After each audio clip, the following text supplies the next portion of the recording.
Let's begin with the former Finance Minister, Ken Ofori-Atta, who will miss his scheduled appearance before the special prosecutor on June 2nd today because of ill health. We are glad to be joined by a member of his legal team, Frank Davis. Good afternoon, sir. Thank you for joining us. Good afternoon. We do know that you have requested for a virtual hearing instead of an in-person appearance. Can you let us know if the OSP has responded to you yet?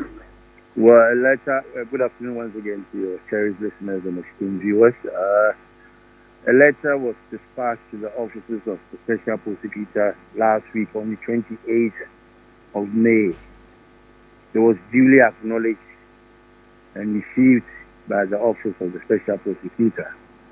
And we were anticipatory of a response. But as of this afternoon, speaking to you now, there's been no official correspondence to our letter from the Office of the Special Prosecutor. So that's where we stand. Hello?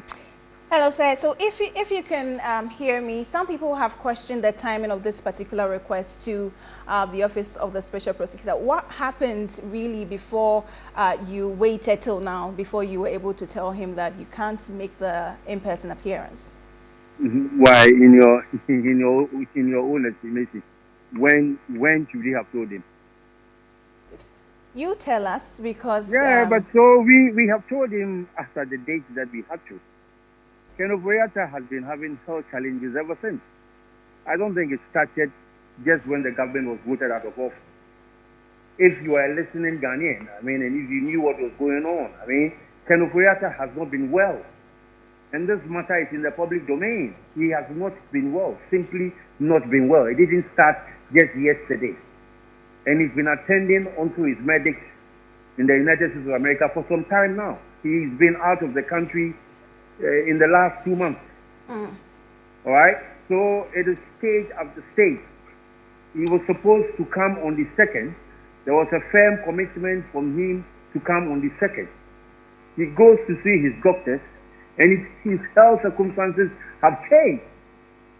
His doctors have advised on something they will have to do. And that, of course, forfeits the 2nd June appearance. What is he supposed to do? Come over just because of the fact that he has to come over? When there are other means by which he can be interviewed?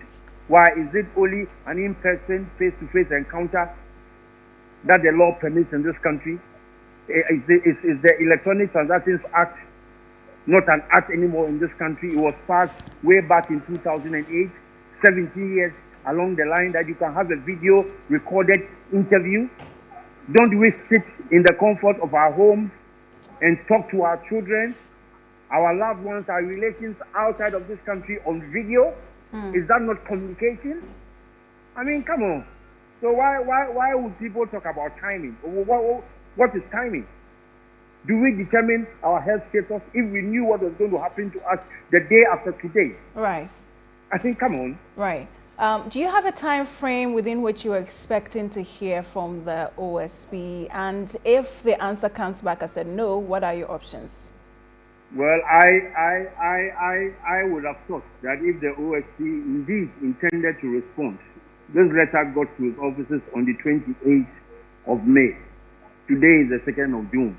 I don't know whether the letter is going to be transmitted from Papua New Guinea or it's going to come for the Caribbean islands. I don't know. But as of now, if the OSP was minded to respond, he will have responded. I don't know whether in his mind he thinks it's a fait accompli. Ken Ofori-Atta hasn't come today, so I'm going to do whatever I want to do. Well, he's at liberty to do that. I don't work with him, I don't work for him, and I don't work by him. I'm lawyer for Ken Ofori-Atta, so he should explore his options. We'll also see what to do. I'm glad you have mentioned exploring options. So in the event that the OSP decides to go ahead and place him on red notice, what are your options as a legal team for Ken Ofori-Atta? Our options lie with us. Are you able to share with us your next line of action if you do not hear from Ken Ofori-Atta, the Office of the Special Prosecutor? I beg your pardon. I don't think I have to. Lawyers don't conduct their cases already. But in your estimation, you have stuck to the time frame within which you should apply for such a leave to be granted to you, and you think that the OSP owes you a duty or your client a duty to grant that request? You see, if you work, if you are entrusted with administrative discretion as a public officer, that discretion should be exercised judiciously, judicially, with fairness, with reasonableness, and what may not with capriciousness and arbitrariness. On the back of all of this, there is a matter pending in court, and I believe you are aware. The matter is in the Human Rights Court. He's declaring Ofori-Atta as a wanted person, a fugitive from justice. It's a matter which is in court. It has been argued. The special prosecutor argued his position through his lawyers. Ofori-Atta, we also argued our position. The matter has been adjourned to the 18th of June for a ruling. The office of the special prosecutor themselves put it on their Twitter account that there's a ruling on the 18th of June. So what is this indecent haste for? To declare him and put him on a red alert notice. What is the intention?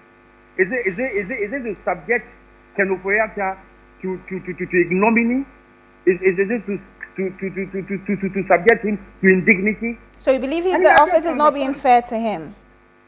Oh, but Article 23 and 296 of our Constitution, if it's read together, clearly points to the fact that the office of the special prosecutor is not being fair.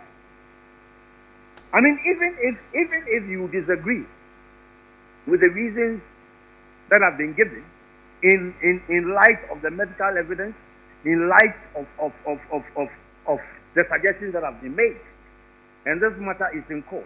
This information of his medical condition has been brought to the attention of the court.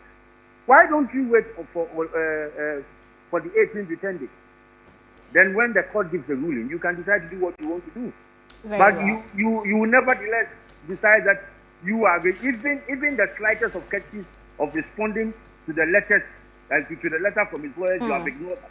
So it means that the lawyers don't matter to you. You are a king and a god unto yourself. Very well. If that is the position the special prosecutor wants to take, we'll meet him somewhere along the line. Thank you for speaking with us, Frank Davis. He's a member of the legal team of the former Finance Minister, Ken Ofori-Atta. We'll definitely continue this discussion in other subsequent bulletins.